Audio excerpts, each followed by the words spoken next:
오늘 복음 사도행전 19장 8절부터 10절까지 말씀 우리 한 목소리 읽겠습니다. 사도행전 19장 8절부터 10절까지 말씀입니다.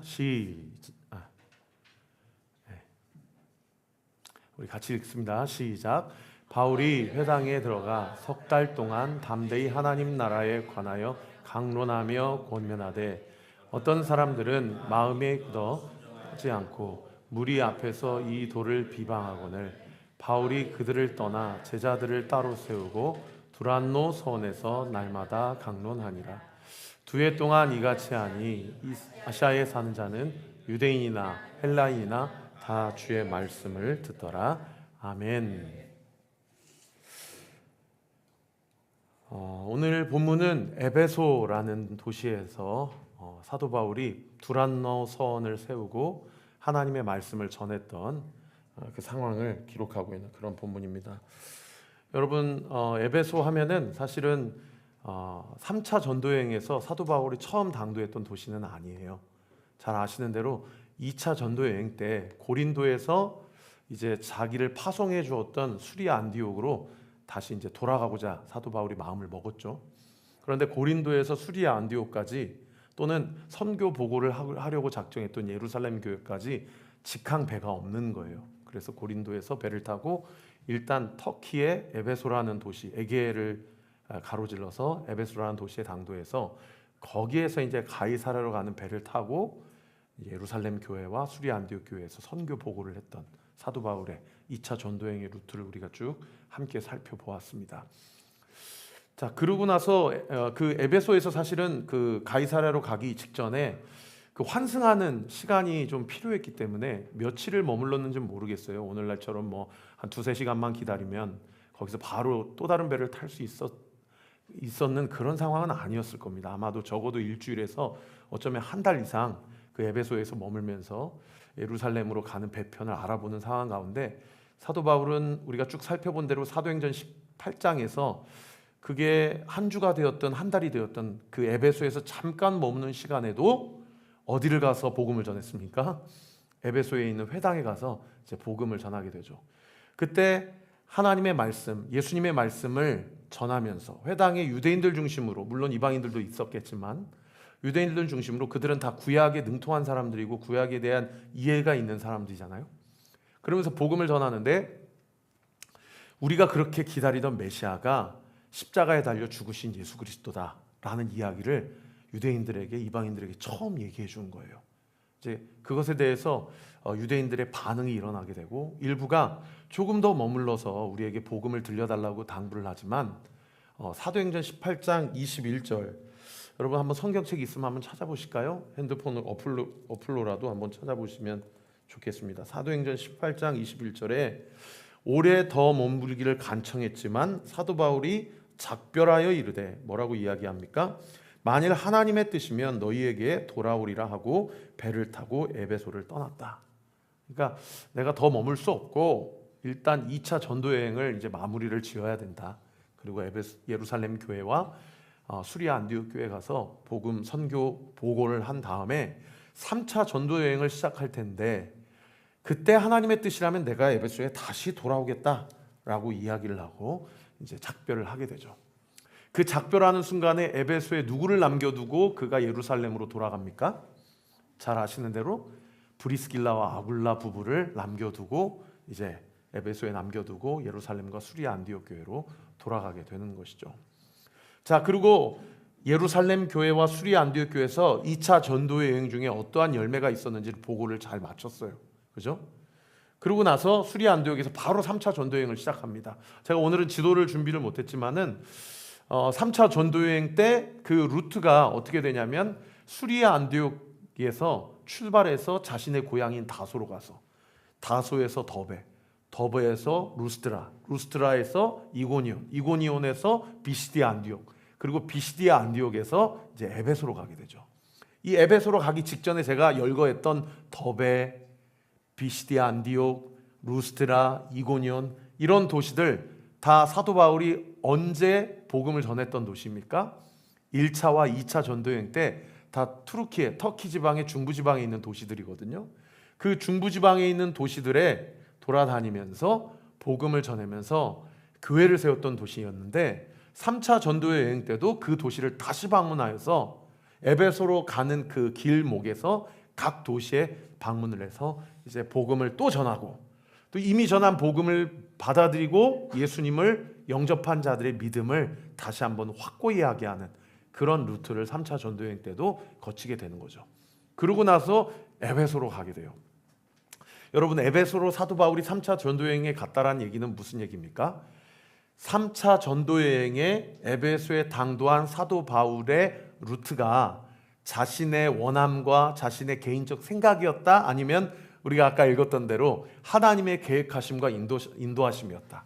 전자입니까? 후자입니까? 후자라는 것을 알 수가 있죠. 우리가 2차 전도 여행 때도 그가 투르키예 지방의 중부 지방과 또 내륙 지방과 또 해변 지방을 곳곳을 돌아다니면서 복음을 전하기로 그렇게 마음을 먹었는데, 성령께서 이제 터키 지방, 아시아 지방 그만 복음 전하고 어디로 넘어가라고 이야기하셨어요? 마게도냐 지방, 유럽 지방으로 이제 넘어가서 거기서 복음 전하라고 말씀하셨고, 그 인도하심의 순종함으로 그가 유럽을 넘어가서 그 유럽에서 복음을 전하게 되죠. 그와 마찬가지로 본문에는 기록되어 있지 않지만 에베소에 당도했다라는 것은 사도 바울의 선교의 여정이 철저히 성령의 인도하심에 사도 바울이 순종하며 나아갔다라는 것을 알 수 있는 그런 대목이에요. 여러분, 이런 관점만 보면 우리가 우리의 삶을 적용해서 판단해 볼 때 우리의 삶이 누구의 인도하심 가운데 있어야 된다는 것을 알 수 있는 그런 포인트입니까? 성령의 인도하심 가운데 우리의 삶이 순종함으로 나아가야 된다. 할렐루야. 그래서 여러분, 우리 교회도 또 우리 각자 성도들의 삶도 철저히 성령의 인도하심 가운데 하나님의 뜻을 온전히 이루는 그런 우리의 삶, 저와 우리 모든 주의 백성들의 삶이 되기를 우리 구주 예수 그리스도의 이름으로 축원합니다. 여러분, 성령의 인도하심을 받는 것은 다른 복잡한 일이 아닙니다. 오늘 이 예배 가운데 하나님의 말씀을 듣는 거예요. 할렐루야. 그리고 기도하는 중에 하나님이 나에게 말씀하신다라는 것을 믿고 하나님 앞에 기도하며 주의 음성을 듣는 것, 그것이 성령의 인도하심을 받는 그런 우리의 삶이라는 거죠. 자, 그렇게 에베소의 당도에서 우리가 지난주에는 드러머 리노의 간증을 들었고요. 그 전주에 사도행전 19장에 에베소의 당도에서 사도 바울이 누구를 만납니까? 그 아까 읽었던 2차 전도여행에 좀 더 남아서 우리를 위해서 복음을 전해달라고 그렇게 당부했던 그 사람들을 만나게 된 거죠. 하나님의 인도하심 가운데 그들을 제외하게 되었고, 당연히 또 누구도 만났을 거예요. 브리스길라, 아굴라도 만났을 겁니다. 여러분, 이 에베소에 남겨져 있는 주의 백성들과 사도 바울의 3차 전도 여행의 만남이 얼마나 감격적인 만남이었을까요? 할렐루야. 여러분, 오늘 이렇게 성도님들이 이렇게 현장에서 왔어요. 그래서 서로 만나셨어요. 여러분, 감격이 있으십니까? 우리 예배는, 우리 교회는 주중에 딱 한 번밖에 예배가 없잖아요. 그죠? 수요 예배도 없고 금요 차례도 없고 우리가 목요 찬양 집회로 그렇게 모이는데, 여러분, 우리가 만날 때마다 감격이 있는 공동체가 되기를 우리 구주 예수 그리스도 이름으로 축원합니다.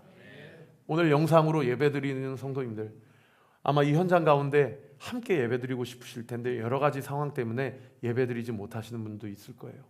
우리가 주일날 만날 때, 목요일날 만날 때 마치 이 바울과 브리스길라, 아굴라와 에베소의 제자들이 몇 달 만에 만났는지 모르겠어요. 어쩌면 1, 2년 만에 만났을 수도 있어요. 그런데 그 감격과 그 만남의 감동이 그 에베소 교회를 더욱 튼튼하게 하고 성령으로 충만하게 했듯이 우리 교회가 또 목요 찬양 집회에 나오시는 모든 예배자들의 만남이 그런 은혜가 있게 되기를 우리 구주 예수 그리스도의 이름으로 축원합니다.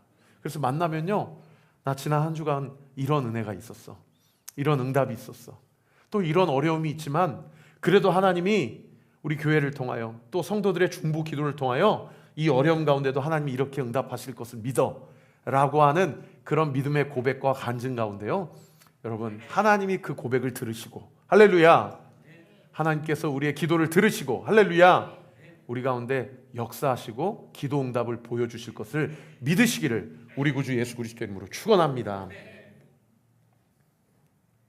그 12명의 제자들과 브리스길라, 아굴라가 만났는데요, 세상에 지지난주 말씀에 우리가 무엇을 살펴보았어요? 12명의 제자를 만나보니까 이들이 무엇의 세례만 알아요?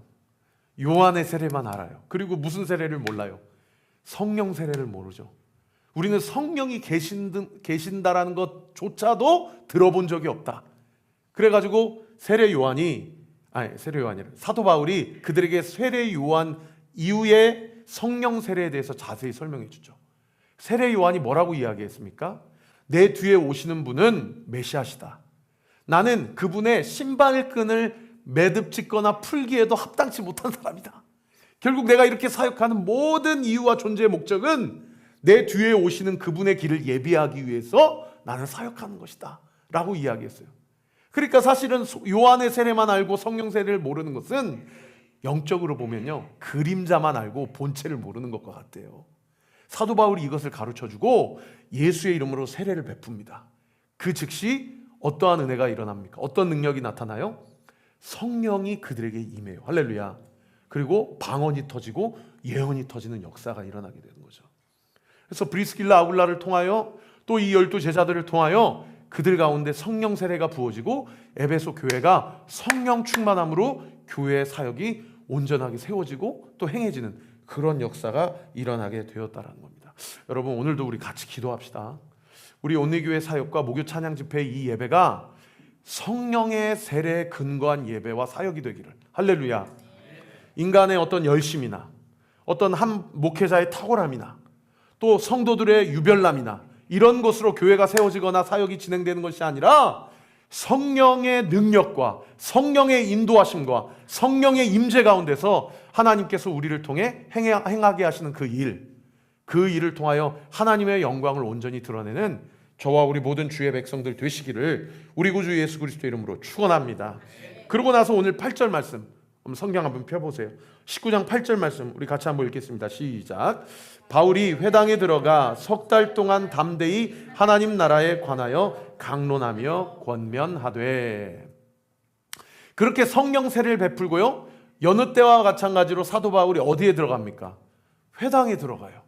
회당에 들어가서 하나님 나라에 관하여서 석 달 동안이나 강론하고 권면했다라고 이야기하고 있어요.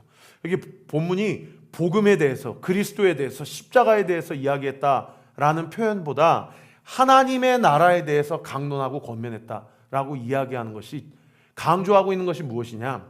여러분, 하나님 나라를 선포한 것은 사실은 예수 그리스도께서 3년 동안 하시는 공생의 사역의 핵심이었어요. 그분의 복음의 핵심은 하나님 나라의 전파였어요. 할렐루야. 여러분, 하나님 나라라는 개념은 무엇을 강조하는 복음의 어떤 개념입니까? 이 세상을 통치하고 주관하는 어둠의 세력들이 있다는 것을 전제하는 복음의 강조점이에요. 예수 그리스도를 영접하고 그분을 만나기 이전에 그 사람이 동의하든 동의하지 않았던 이 세상 주관자들과 정사와 권세자들, 어둠 세력의 마귀들과 사탄들의 그 세력 안에 놓여 있다는 것을 전제하는 그런 메시지라고요. 그런데 그 메시지 가운데 그 세력을 깨부수시고 완전히 부수시고 그 세력을 완전히 몰아내시고 누가 오셨다라는 거예요? 이 세상 주관자 위에 계신 예수 그리스도가 이 땅 가운데 오셨다라는 것을 선포하는 것이 하나님 나라 복음 개념의 핵심 메시지입니다. 이것을 사도 바울이 회당에서 선포한 거예요. 그래서 구약의 제사로는 동물의 피로는 한시적으로만 어떤 죄를 사할 수 있는 능력이 있지만 이 세상의 어둠 세력을 격파하시고 완전히 부수시고 그리고 이 땅 가운데 오신 하나님 나라의 주관자 되신 예수 그리스도의 십자가의 피, 그 피로는 이제 영단 한 번으로 하나님 앞에 어린 양으로 제사 올려드림으로 그분의 피를 믿고 그분의 죽으심을 믿는 자들에게는 더 이상 구약의 제사가 필요가 없다. 할렐루야. 예수 그리스도를 영접하고 그리스도의 이름을 부르짖는 자들에게는 이제 영원토록 구원받고 영생을 받는 놀라운 축복의 권세와 능력이 예수 그리스도를 주로 신하는 모든 자들에게 이미 임했다라는 것을 선포한 거죠. 여러분, 어제 그제 이렇게 홀덤펍에서 우리 이렇게 오시는 분들이 새벽 기도 오시거든요. 놀라운 일이 우리 교회 안에 벌어지고 있어요. 그리고 옆에 이렇게 1101호까지 이렇게 공사를 하면서 제가 사실은요, 이렇게 영적인 눈으로 해석하지 않으면 제 마음 가운데 낙심이 찾아와요. 그런데 홀덤펍에 가시는 분들이 이렇게 우리 교회 와서 제가 이렇게 새벽 예배 드리시고 저랑 차 한잔 하시죠. 그리고 제가 이렇게 밖에 이제 카페 공간에 이제 인도를 하셔가지고 제가 차를 내려드리면서 이런저런 얘기를 해보면 세상에 난생 처음 교회 나왔습니다, 이런 얘기를 하세요. 그러면은 왜 홀덤펍 가시다가 왜 우리 교회로 오셨습니까? 그러면 마음이 답답해서요, 그렇게 얘기하세요. 마음이 답답해서 여기 교회가 있네, 교회라도 들어가면 내 답답한 마음에 뭔가 한 줄기 빛과 소망이라도 내가 듣거나 볼 수 있을까라고 생각하면서 오늘 새벽에도 한 분이 오셨고 엊그저께도 오시고 이런 일들이 우리 교회 안에 일어나고 있다는 거죠. 그러니까 제가 이걸 영적인 눈으로 해석해 보면 1101호, 1103호에 홀덤펍이 있고 1102호에 우리 교회가 있는데, 세상에 오늘 관리소장님 만나서 이런저런 얘기하다가 그 관리소장님이 저한테 얘기하시는 거예요. 목사님, 양쪽에 홀덤펍이 있으니까 마음이 낙심이 되지 않으십니까? 교회 안 다니는 사람들도 KB 골든타워에 오시면은 어머, 어떻게 양쪽에 홀덤펍이 있고 가운데 교회가 있어요? 이런 얘기를 관리소장한테 한다는 거예요. 그러니까 관리소장님이 저한테 그 얘기를 해주더라고요. 그런데 제가 왜 낙심이 안 되겠어요? 그러나 제가 소장님께 이렇게 얘기했어요. 낙심될 일이 없습니다. 오히려 도박 중독되신 분들, 이 만몬의 영의 지배 아래에 있는 분들이 우리 교회 와서 복음을 듣고 하나님의 영광을 보게 된다면 이것이야말로 하나님이 우리 교회를 이곳에 세우신 분명한 이유와 목적이 되지 않겠냐. 할렐루야. 제가 영적으로 이렇게 해석하니까요, 이게 좌절할 문제가 아니고요, 기도해야 될 문제더라고요. 할렐루야. 제가 성도님들에게, 오늘 영상으로 예배 드시는 성도님들에게 도전합니다. 여러분, 지금 좌절할 일이 무엇입니까?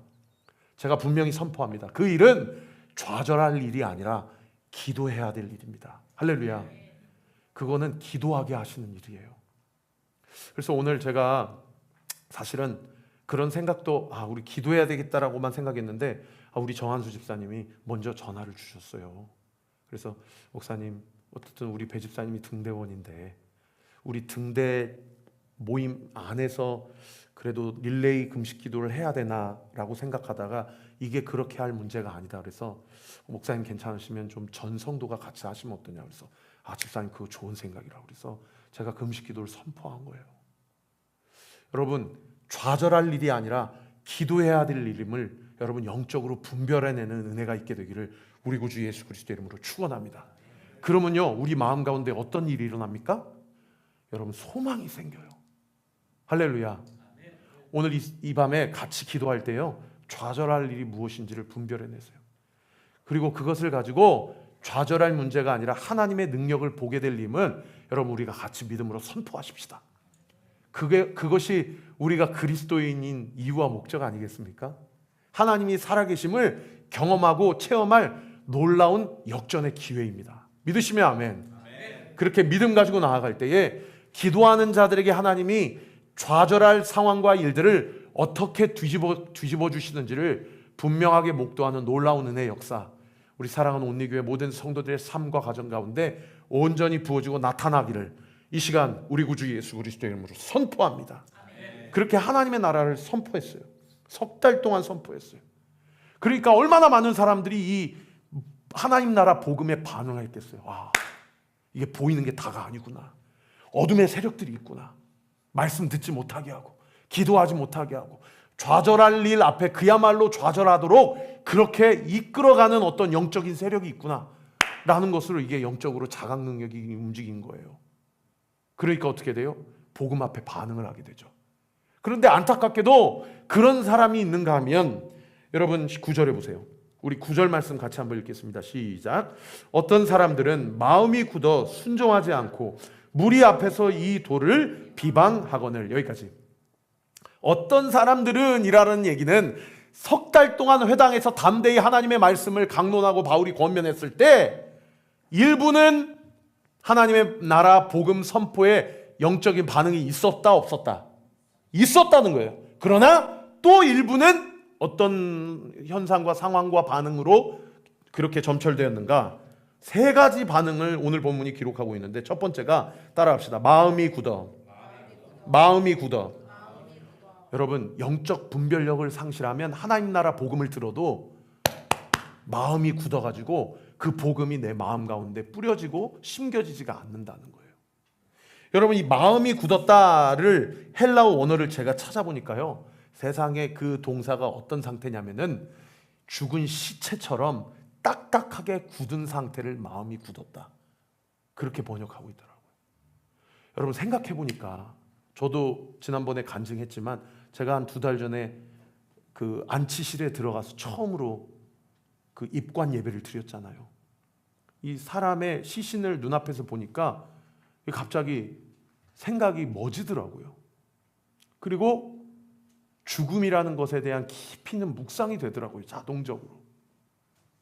그런데요, 그 장의사분이요, 막 이렇게 저렇게 묶어요. 막 얼굴도 싸매고 수의도 입히고 막 이렇게 저렇게 묶고 몸도 이렇게 탁 위치를 잡고 자세를 잡고 이렇게 하세요. 그리고 그 앞에서 그 아버님의 시신을 바라보면서 두 자녀가 그렇게 흐느껴 우는데 제가 안 만져봐도 알겠더라고요. 너무 딱딱하고 차갑다는 걸. 너무 창백하고 하여. 여러분, 죽은 상태는요, 굳어있는 상태예요. 살아있는 자는 굳어있지 않아요. 영으로 살아있는 자들은 어떤 상태에 이릅니까?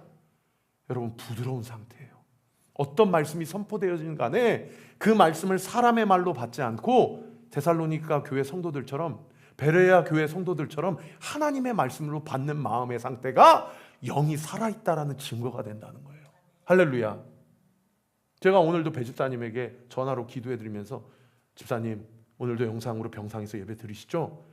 목사님, 당연하죠. 걱정하지 마세요. 저 이 자리에서 기도하겠습니다. 세상에 오늘 처음으로 작년 추석 때 발병이 되고 거의 1년이 되더라까지 여러 국내 내놓으라는 병원에 가가지고 모르겠다 했는데 지금 1년이 되더라 전혀 무슨 병명인지 모르다가 오늘 정확한 진단명이 나왔어요. 그런데 전화를 내고 배 집사님 목소리를 듣는데 세상에 목소리에 힘이 있으세요. 목소리에 힘이 있으세요. 의사 선생님이 오죽하면은 배윤수 환자님 너무 낙심하지 마세요 그러니까 오히려 배윤수 집사님이 자기 주치의한테 저 낙심하지 않습니다, 걱정하지 마세요, 이렇게 말씀하셨다는 거예요. 여러분, 목소리에 힘이 있다니까요. 무슨 얘기예요? 배윤수 집사님 안에 믿음이 작동되고 있다는 증거예요. 할렐루야. 죽어 있으면 굳어 있어요. 딱딱해요. 마음이 굳어 있다고요. 그런데 살아있는 자는요, 움직입니다. 마음이 부드러워요. 무슨 말씀을 들어도 그것을 사람의 음성으로 듣지 않고, 저 얘기는 내 얘기가 아니야, 저 얘기는 아무개가 들어야 될 얘기지, 저 얘기는 내 남편과 아내가 들어야 될 얘기지, 저 얘기는 저 성도가 들어야 될 얘기지 내 얘기는 아니야. 이게 죽어있는 상태라는 거예요. 그 말씀이 나에게 들릴 때, 주님, 그렇습니다, 제 상황이 그런 상황입니다. 주님, 나에게 주신 말씀임을 내가 취합니다. 주님, 나를 긍휼히 여겨 주옵소서. 나를 불쌍히 여겨 주옵소서. 할렐루야. 따라합시다. 주님, 나를 긍휼히 여겨 주옵소서. 나를 불쌍히 여겨 주옵소서. 내 마음을 부드럽게 하옵소서. 할렐루야. 그런가 하면 두 번째로 어떤 상황이었다고 그래요? 마음이 굳어 뭐하지 아니하고. 거기 9절 말씀 보세요. 마음이 굳어 뭐하지 아니하고 순종하지 않고. 여기 순종하지 않았다라는 것을 헬라어 원어를 또 찾아보니까 직역하면 이런 거예요. 믿지 않기로 결정하고 마음에 작심한 상태다. 그러니까 사도 바울이 무슨 얘기를 이야기하고 선포를 해도 이미 내 마음은 어떤 상태야? 나는 안 믿을 거야. 저 얘기는 내 이야기 아니야. 저건 나랑 상관없는 얘기야 라고 자기 자신이 마음에 그렇게 결정을 내려버린 상태. 여러분, 순종이 다른 게 아닙니다. 자기가 결정하는 게 불순종이에요. 순종은 뭐예요? 하나님이 결정하시도록 나를 내어드리는 거예요. 왜 자기가 결정해요? 왜 자기가 결정해? 제가 목회하다 보면 진짜 마음이 상하는 경우가 많아요. 근데 반대로 목회하다 보면 마음이 기뻐하는 경우가 있어요.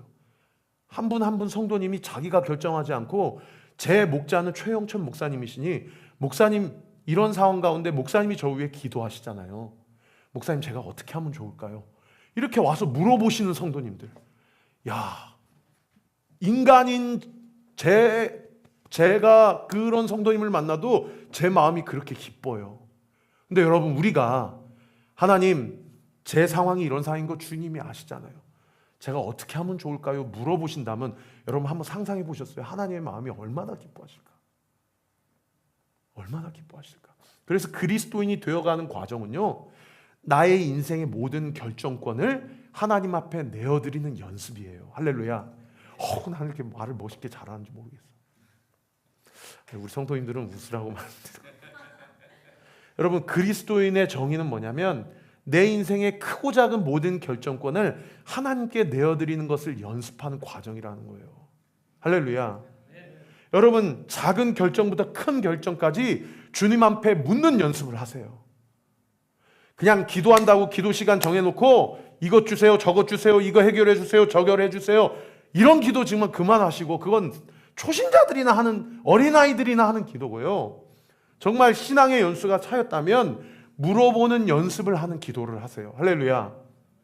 목사님, 이 어떻게 할까요? 목사님, 어떻게 할까요? 하나님, 어떻게 할까요? 물어보셔요. 내 인생 가운데 어떤 선택뿐만 아니라 감정을 취할 때도요, 제가 이런 마음이 들어와요. 제 안에 자꾸 미움이 들어와요. 제 안에 자꾸 질투가 들어오고 시기가 들어와요. 제 안에 자꾸 불만이라는 감정이 들어와요. 목사님, 어떻게 할까요? 우리 성도님들이 저한테 와서 좀 이렇게 물어봐 주셨으면 좋겠어요. 그러면 미움과 질투와 불만을 십자가에 못 박으세요. 그리고 감사와 기쁨과 평안을 취하세요. 이런 얘기를 우리 성도님하고 상담하고 신방하면서 좀 얘기해야 하는 그런 목회자와 성도들의 관계가 되었으면 좋겠어요. 할렐루야. 하나님께 그렇게 물어보세요. 제 안에 자꾸 불평과 원망이 들어오고 미움이 들어오는데 주님은 어떻게 할까요? 얼마나 기뻐하시겠어요, 그 질문하는 것 자체로. 하나님이, 여러분, 순종이 그런 거라는 거예요. 그런가 하면 세 번째로 어떤 상황까지 이르냐면, 마음이 굳어 순종하지 않고 무리 앞에서 이 도를 뭐 하거늘? 비방하거늘. 여러분, 마음이 굳고 순종하지 않는 것은 어떤 의미에서는 소극적인 불순종이고 교만한 태도죠. 그런데 무리 앞에서 비방하는 건 소극적입니까? 적극적입니까? 이거는 적극적이에요. 이 비방하다의 헬라어 원어가 욕하다라는 뜻이에요. 욕하다. 누굴 욕했겠어요? 사도 바울을 욕했겠죠. 그런데 사도 바울을 욕하는 건 누구를 욕하는 거예요? 사도 바울을 에베소로 인도하신 성령님을 욕하는 거예요. 여러분, 마태복음 12장에 보면 예수님께서 다른 죄는 다 사함받을 수 있다. 살인죄도 사함받을 수 있고, 음란죄도 사함받을 수 있고, 교만죄도 사함받을 수 있고, 너희들이 생각하는 상상 이상의 큰 죄악도 다 사함받을 수 있다. 그런데 유일하게 사함받지 못하는 죄가 무슨 죄다? 성령 모독죄라고 얘기하세요. 성령 회방죄는 주님이 사하지 않으신다고 예수님이 가르쳐주고 계세요. 여러분, 지금 이 무리 앞에서 이 어떤 사람들이 마음에 굳어 순종하지 않고, 여기까지는 사함 받을 수 있는 죄예요, 나중에 회개한다면. 그런데 무리 앞에서 비방하고 욕하는 것은, 이거는 선을 넘어버린 죄라는 거예요. 이런 상황 가운데에서 사도 바울의 반응이 어떻겠어요? 사도 바울의 반응이 어떻겠어요? 여러분, 한번 생각해 보세요. 내가 복음을 전했는데 복음을 전한 사람 혹은 그 옆에 있는 사람이 그것에 대해서 비방하고 욕하고 힐난하고 삿대질하고 심지어 폭력적인 행위를 한다고 한다면, 여러분, 우리의 마음이 어떻겠어요? 이게 겁이 나지 않겠습니까? 이거 갑자기 쫄지 않겠습니까?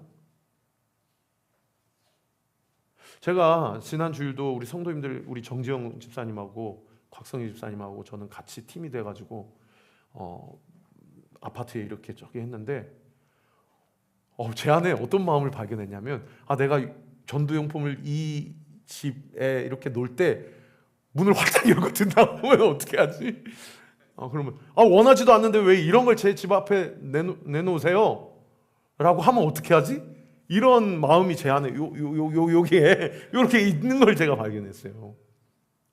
근데 제가 이 마음을 발견하고도 이 마음을 덮는 마음이 있었는데, 우리 성도님들과 설교하면서 부탁했던 그 마음이었어요.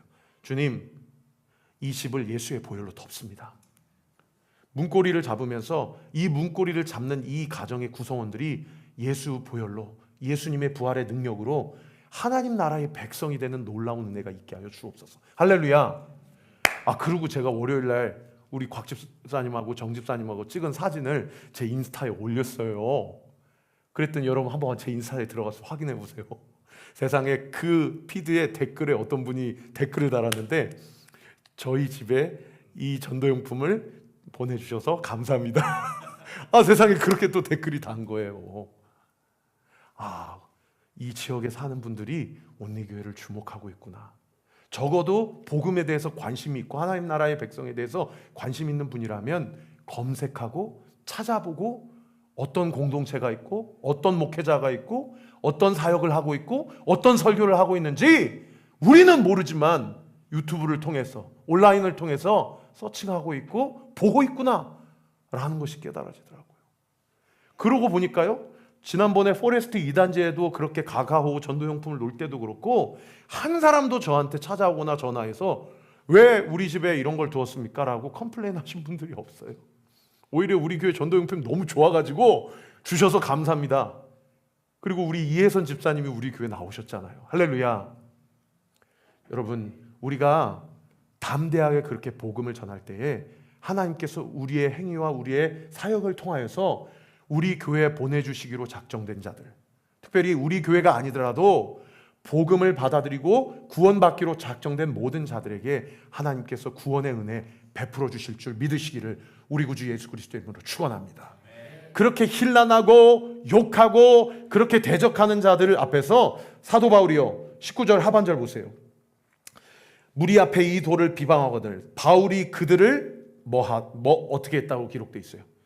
떠나서 제자들을 따로 세우고 어디에서 날마다 강론했다고 기록되어 있습니까?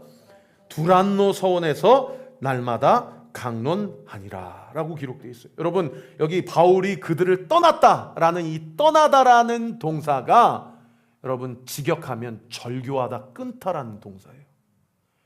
여러분, 대적하고 욕하고 비방하는 성령 회방죄를 짓는 그 세력들에 대해서는 사도 바울이 절연히 그 관계를 끊어버렸어요. 무서워하지 않았어요. 여러분, 이 사역은 마치 마태복음 10장에 기록되어 있는 예수님께서 임상실험을 다 보여줬어요. 하나님 나라가 어떤 곳인지, 예수 믿는 자들에게 하나님께서 어떤 권세를 보여주시는지 다 보여주고 12제자를 파송하면서 너희도 예수 이름 붙잡고 귀신 든 자들에게 귀신을 내쫓아주고 굶은 자들에게 먹을 것을 주고 병든 자들을 고쳐주고 그렇게 사역을 해라. 대신에 절대 가방을 가지고 다니지 말고 지팡이 가지고 다니지 말아라. 그리고 옷도 2벌 가지고 다니지 말고 1벌만 가지고 다니라. 먹고 쓸 것은 하나님께서 채워주신다. 할렐루야. 그리고 가가오 방문하면서 복음을 선포하되 그들을 위해서 평안을 빌어줘라.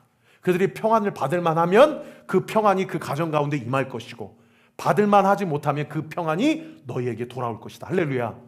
그리고 뭐하라고 그러냐면 발에 있는 먼지를 털어버리라고 그래요. 여러분, 그렇게 가르쳐 주신 예수님의 사역의 행위와 오늘 본문에 그들을 떠나 소위 그들과 절교했다라는 사도 바울의 사역의 행위가 정확히 일치한다는 거예요. 여러분, 복음을 전했으나 복음에 대해서 반응하지 않는 자들에 대해서 여러분 두려워할 필요가 없어요. 할렐루야. 그들과 절교하는 것은 성경이 우리에게 가르쳐 주신 일이에요. 그들과 어떻게든 상관해가지고 그들을 바꿔보겠다? 그거 하나님의 방법이 아니라는 거예요. 여러분, 끊어낼 건 끊어내야 돼요. 할렐루야.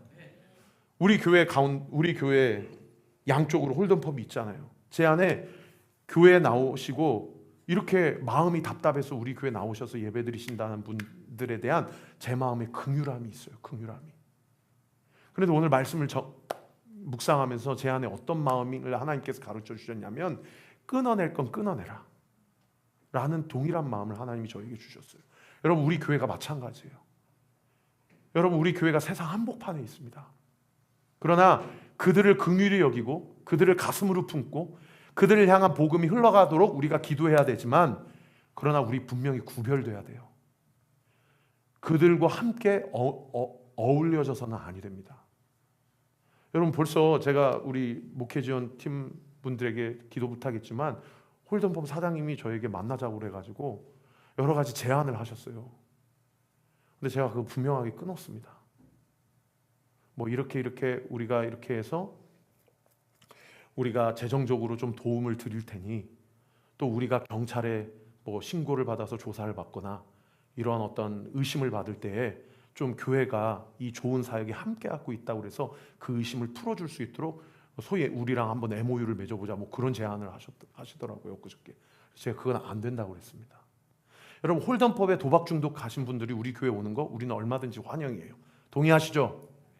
그러나 여러분, 아닌 건 아닌 거예요. 믿으시면 아멘. 여러분, 끊어낼 것들에 대해서 여러 가지 걱정과 염려로 절연하게 끊지 못하는 것들에 대해서 우왕좌왕하지 마십시오. 끊어낼 것은 분명하게 끊어내시는 그런 은혜가 있게 되기를 우리 구주 예수 그리스도 이름으로 축원합니다. 그렇게 그들을 떠나가지고요, 따로 세워서, 이 제자들을 따로 세웠다는 제자들 안에 여러분 누가 포함됐겠습니까? 당연히 2차 전도여행 때 제발 떠나지 말고 우리를 위해서 더 복음을 전해주세요 라고 했지만 떠났던 그때 그 제자들, 그리고 브리스길라 아굴라, 그리고 3차 전도여행의 12제자들, 이런 제자들이 다 에베소 교회 개척 멤버가 됐겠죠. 그리고 그 제자들을 회당에서 따로 불러내서 무엇을 세웠다라고 지금 기록하고 있어요? 두란노 서원을 세웠다라고 기록되어 있어요. 그리고 10절에 보세요. 두란노 서원에서 몇 년 동안이나 하나님의 말씀을 강론했다고 이야기하고 있습니까? 네, 2회. 2년 동안이나 하나님의 말씀을 강론하고 소위 제자 훈련, 양육 훈련 사역을 감당했다라는 것을 이야기하고 있는 그런 본문이에요. 여러분, 적어보세요. 여러분, 두란노는 사람 이름입니다. 그래서 신학자들이나 학자들이 이 두란노가 교사일 것이다, 철학자일 것이다, 아니면 의사일 것이다. 왜냐하면 오늘 본문을 적은 사람이 누가이고 누가의 직업이 의사이기 때문에. 이 두란노가 에베소라는 도시에서 유명한 철학자 또는 교사 또는 의사일 것이다 라고 그렇게 추정되는 사람이에요. 이 두란노가 사도 바울의 말씀을 듣고 예수님을 영접한 거예요. 근데 이 두란노는 부자예요. 그래서 자기 건물 빌딩이 있었어요. 그래서 자기 빌딩에서 만약에 철학자였다면 그가 철학을 강론했을 것이고, 만약에 그가 의사였다면 의술을 강론했을 거예요. 그가 직업이 무엇이었는지는 모르겠지만 그가 사도 바울을 통해서 복음을 받아들이고 사도 바울 선생님에게 오히려 역제안을 한 겁니다. 회당을 떠나서 따로 제자들을 세울 때 제가 가지고 있는 처소에 오셔서 하나님 나라 복음을 전하시고 여기에 교회를 세워주세요 라고 해서 무려 2년 동안이나 이곳에서 복음을 전하는 사역을 하게 되었다라는 거죠. 여러분, 비방하고 신란하고 욕할 때 회당을 떠나는 사도 바울의 마음이 어땠겠어요? 마음이 편치 않았을 겁니다. 그럼 어디로 가지? 왜요? 1차, 2차, 3차 전도여행을 하면서 사도 바울은 꼭 어디 가서 복음을 전했기 때문에 회당에 가서 복음을 전했는데, 회당을 떠나야 되니까 어디로 가지? 하는데 세상에 하나님이 누구를 예비해 주셨어요? 두란노라는 사람을 예비해 주셔서 두란노 서원에서 2년 동안 복음을 전하는 그런 역사로 하나님께서 역전시켜 주셨다는 겁니다. 할렐루야. 이 서원이라는 헬라어 단어가 그 유명한 스콜레라는 단어고요. 이 스콜레가 오늘날 우리가 잘 아시는 스쿨, 학교라는 단어에서 파생된 원어입니다. 이 두란노 서원에서 하나님의 말씀을 담대하게 선포했던 거죠. 무려 2년 동안이나. 여기서 그리스도의 제자를 양성하면서 우리 10절 하반절 같이 한번 읽을까요? 아시아에서 시작. 아시아에 사는 자는 유대인이나 헬라인이나 다 주의 말씀을 듣더라. 여러분, 여기 아시아는 어디를 얘기합니까? 터키 전체를 얘기합니다. 루디아, 루시아, 무시아, 카리아, 부르기아, 비두니아, 갈라디아, 터키 전역에서 예수님의 소문을 듣고 터키 전역의 가장 큰 도시인 에베소로 다 모인 거예요. 그 당시에는 이스탄불이 제일 큰 도시가 아니었고 에베소가 제일 큰 도시였어요. 에베소에 다 모여가지고 어디에 모인 거예요? 두란노 서원에서 모인 겁니다. 2년 동안이나 당대 최고의 사도인 사도 바울에게 직강으로 복음에 대해서 훈련을 받습니다. 그리고 여기서 훈련받은 그리스도인들을 통해서요, 나중에 요한계시록에 나오는 아시아의 7교회가 세워져요. 그리고 유럽 전역과 로마 전역에 2년 동안 사도 바울의 두란노 서원에서 복음과 말씀을 훈련받은 그리스도인들이 디아스포라로 흩어져가지고 로마를 변화시키는 놀라운 촉발점이 되는 사역이 바로 이 순간이에요. 그래서 많은 학자들이 1, 2, 3, 4차 전도 여행 중에 가장 최전성기가 2년 동안 사도 바울이 에베소에서 복음을 전했던 두란노 서원 사역이다. 그렇게 이야기를 하고 있습니다. 저는 오늘 말씀을 마무리하면서 우리 온리교회가 언젠가 때가 되면 하나님이 이곳에서 다른 곳으로 옮기실 때도 올 수 있을는지 모르겠어요. 그러나 제가 담대히 선포하고 또 간절히 소망하는 것은 여러분, 이곳이 두란노 서원이 되기를 원합니다.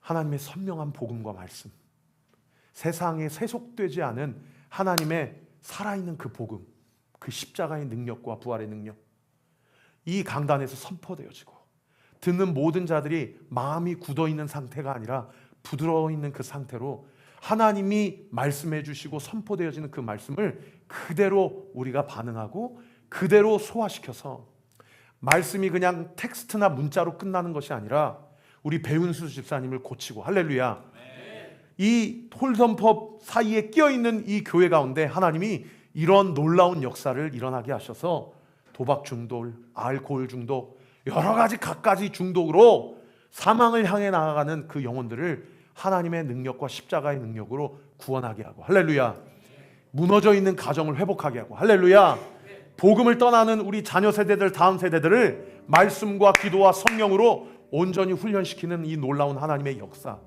여러분, 온리교회가 또 목요 찬양 집회가, 제가 다시 한번 선포합니다. 지금은 이렇게 빈자리가 많지만 하나님께서 이 공간을 꽉 채워주실 거예요. 저는 꿈꿉니다. 이 강단 좌우까지 우리 다산 초중고등학교, 하늘초등학교, 또 여러 보람초등학교, 가람초등학교 우리 아이들, 우리 도농고, 또 우리 동아고, 이 주변에 있는 많은 학생들 하나님 우리 교회에 보내주셔서 이곳에서 함께 예수님을 찬양하고, 할렐루야, 하나님 앞에 영광 올려드립니다.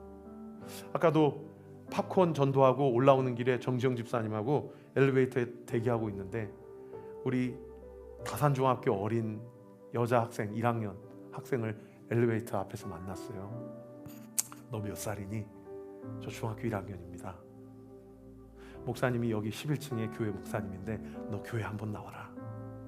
저 원래 교회 다녔어요. 어디 교회 다녔니? 예전 교회 다녔어요. 지금 왜 안 다니니? 지금 학원 때문에 못 가요. 너 교회 한번 나와라. 제 안에 소망이 생기더라고요. 제 안에 소망이 생겨요. 여러분, 저는요 복음을 전할 때 가장 기쁩니다.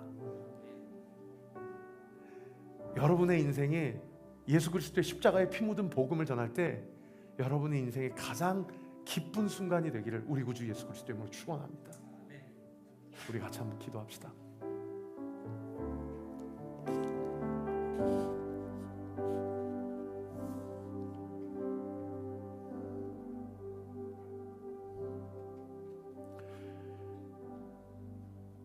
아버지 하나님, 나의 삶이 예수 그리스도의 십자가의 복음을 전하는 삶이 되기를 원합니다.